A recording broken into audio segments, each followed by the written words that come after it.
পৃথিবীর এমন এক কোণা আছে যেখানে প্রকৃতি তার অদ্ভুত খেলাগুলো খেলছে, যেখানে ডাইনোসরের মতো প্রাণীর আধিপত্য রয়েছে।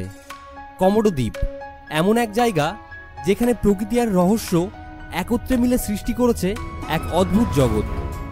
এমন একটি স্থান যেখানে প্রকৃতির শক্তি আর জীবনের বৈচিত্র্য আপনাকে বিস্মিত করবে।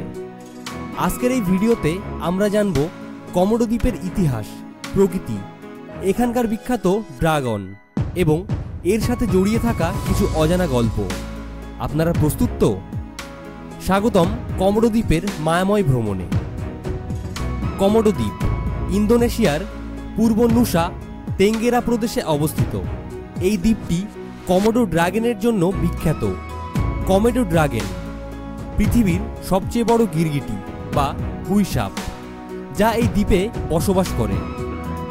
এদের দৈর্ঘ্য 10 ফুট পর্যন্ত হতে পারে এবং ওজন হতে পারে প্রায় 70 কেজি।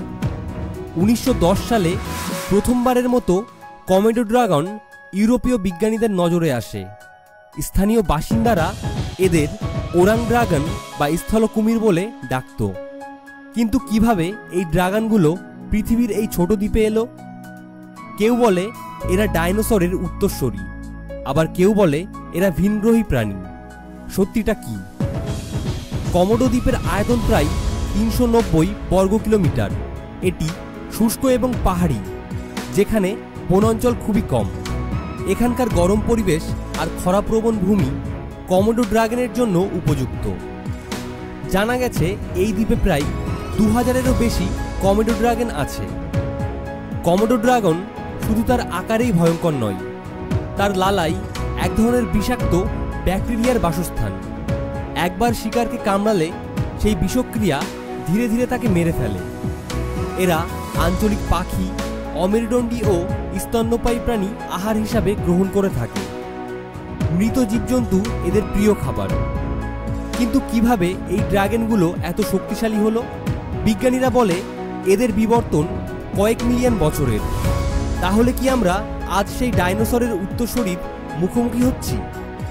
কমোডো দ্বীপের মানুষজন বিশ্বাস করে ড্রাগনগুলো তাদের রক্ষক। স্থানীয়রা তাদের দেবতার মতো সম্মান করে। স্থানীয়দের একটি গল্পে বলা হয়, একবার এক রাজা তার ছেলেকে বন থেকে উদ্ধার করেন এবং দেখেন তার শরীরের অর্ধেক ছিল ড্রাগনের মতো। সেই থেকেই ড্রাগনকে তাদের পূর্বপুরুষ বলে মনে করা হয়। অনেকে বলেন দ্বীপের গভীর জঙ্গলে এমন অনেক কিছু প্রাণী আছে যা বিজ্ঞান এখনও আবিষ্কার করতে পারেনি। কমোডো দ্বীপ ভ্রমণকারীদের জন্য একটি অনন্য অভিজ্ঞতা। এখানে আসার জন্য লাবুয়ান বাজো থেকে নৌকায় যেতে হয়। এখানে গিয়ে আপনি বিভিন্ন অ্যাক্টিভিটিস করতে পারেন, যেমন কমোডো ন্যাশনাল পার্ক, যেখানে আপনি ড্রাগন দেখতে পাবেন। পিঙ্ক বিচ, বিশ্বের খুব কম জায়গায় এমন গোলাপি বালুর সৈকত দেখা যায়। এটি মূলত ক্ষুদ্র প্রাণীর খোলসের কারণে গোলাপি রং ধারণ করে। এছাড়া আছে স্কুবা ডাইভিং। দ্বীপের জলের নিচে আছে অসংখ্য রঙিন প্রবাল আর বিভিন্ন সামুদ্রিক প্রাণী।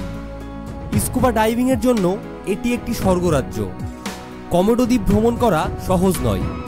এখানে ড্রাগনের আক্রমণের ঝুঁকি থাকে, তাই গাইড ছাড়া প্রবেশ নিষিদ্ধ।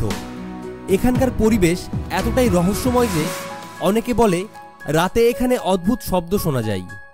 কিন্তু সেটা ড্রাগনের চিৎকার নাকি অন্য কোনো প্রাণী, তা নিয়ে রয়েছে অনেক বিতর্ক। কমোডো দ্বীপ আজ ইউনেস্কো বিশ্ব ঐতিহ্যের অংশ। তবে পর্যটন এবং জলবায়ুর পরিবর্তন এই দ্বীপকে হুমকির মুখে ফেলেছে। যদি কমোডো ড্রাগন বিলুপ্ত হয়ে যায়, তাহলে কি আমরা প্রকৃতির এক বিষয় হারাবো? কমোডো দ্বীপ শুধু একটি ভ্রমণ গন্তব্য নয়, এটি প্রকৃতির এক জীবন্ত মিউজিয়াম। এখানে আপনি দেখতে পাবেন পৃথিবীর আদিম রহস্য। আপনি কি প্রস্তুত এই অ্যাডভেঞ্চারের জন্য?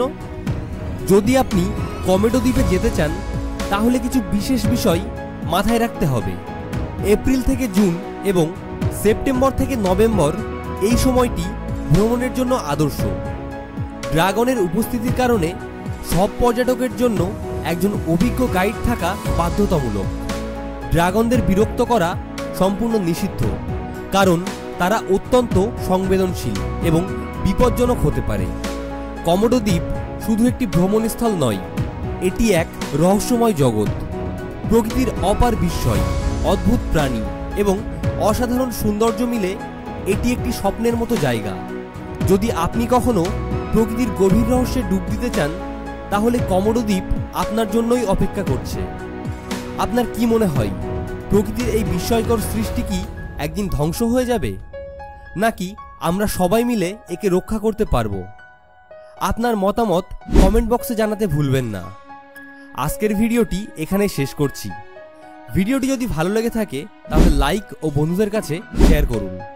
আর এই ধরনের অদ্ভুত ও রহস্যময় ভিডিও দেখার জন্য চ্যানেলটিকে সাবস্ক্রাইব করুন এবং পাশে থাকা বেল আইকনটি ক্লিক করুন, যাতে পরবর্তী আপলোড আপনি মিস না করেন। দেখা হচ্ছে পরের ভিডিওতে।